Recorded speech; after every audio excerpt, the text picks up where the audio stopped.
If you think America's two-party system is dysfunctional, then you're in the right place. Good morning, and welcome to Coffee with Art.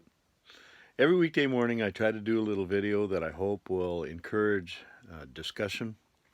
I always love a good discussion, but I hate the partisan arguments. Can't can't handle them. And everything is so negative.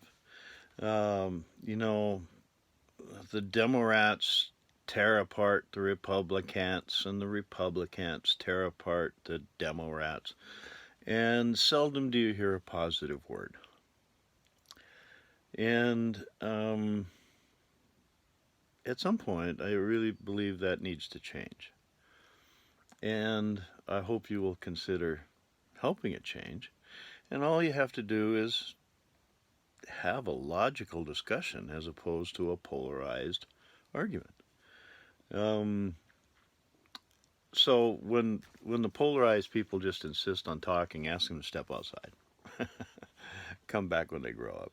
Come back when you grow up, girl. Well, I don't know where that came from. Gary Puckett's where it came from.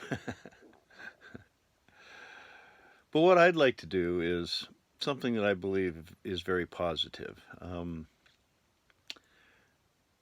I'd like you to dream with me.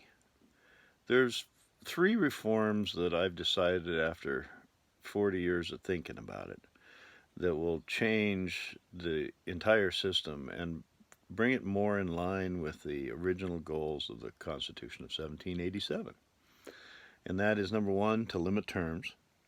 Number two, do away with the winner-take-all rules, which basically throws away millions of American votes as worthless, and also keeps third parties from being competitive. They can't compete, and so they've exclusivized the market, which I think is absolutely immoral.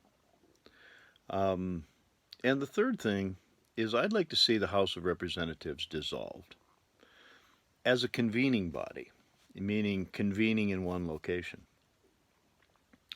See, I don't understand how people can support either the Democrats or the Republicans because they are morally corrupt, but specifically, they have legalized corruption. Why do people give huge gifts to those parties?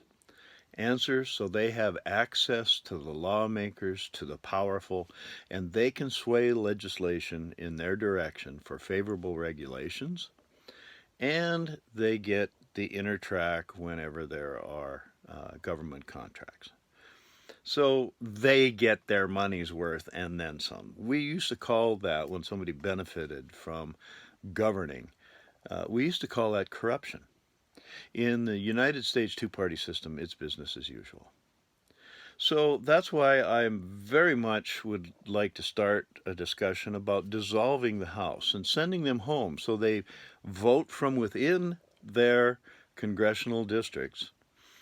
And when they vote electronically. The big advantage, there's several, but number one, they hear from constituents.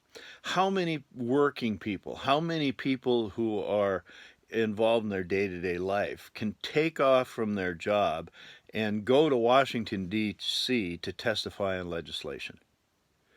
Answer, only the very wealthy.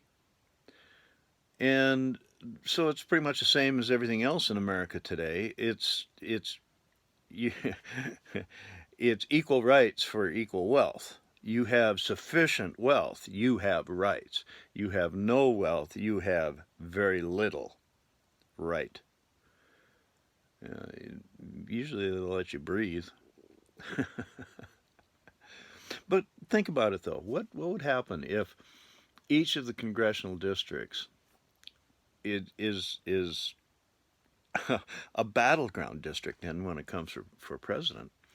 But also, we need to activate getting common people involved. Common people could go, very commonly at least, not everybody, but many people could be able to testify on federal legislation in front of their congressman.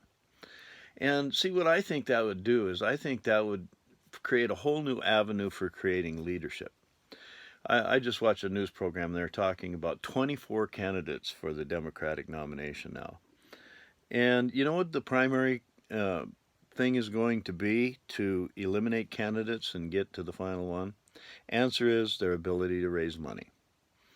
The people who can raise money will go on, and the people who can't won't. And I'm of the belief that leadership in the United States of America should be based on the ability to lead and not the ability to raise money. But that's what it's all about with the two-party system. Of the money, by the money, and for the money. And there's a lot of people that are getting rich off of this two-party system at the taxpayer expense. So what's the alternative? Well, I think we had electronics. See, the thing is what we really need to do is get control of technology and use technology to control the government from the grassroots level. Because otherwise, they will continue to do what they have been doing and get better at it, and that's manipulating the masses. I do know there's a lot of people think we should eliminate the Electoral College. I'm not one of those.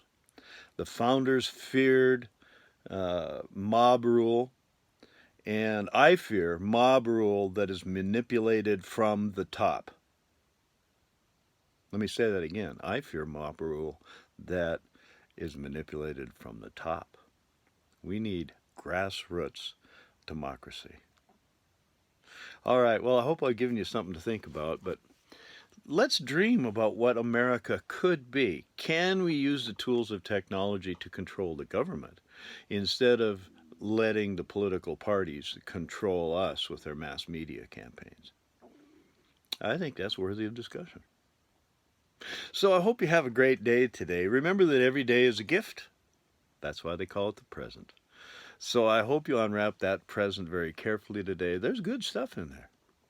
Have a great day and a great discussion.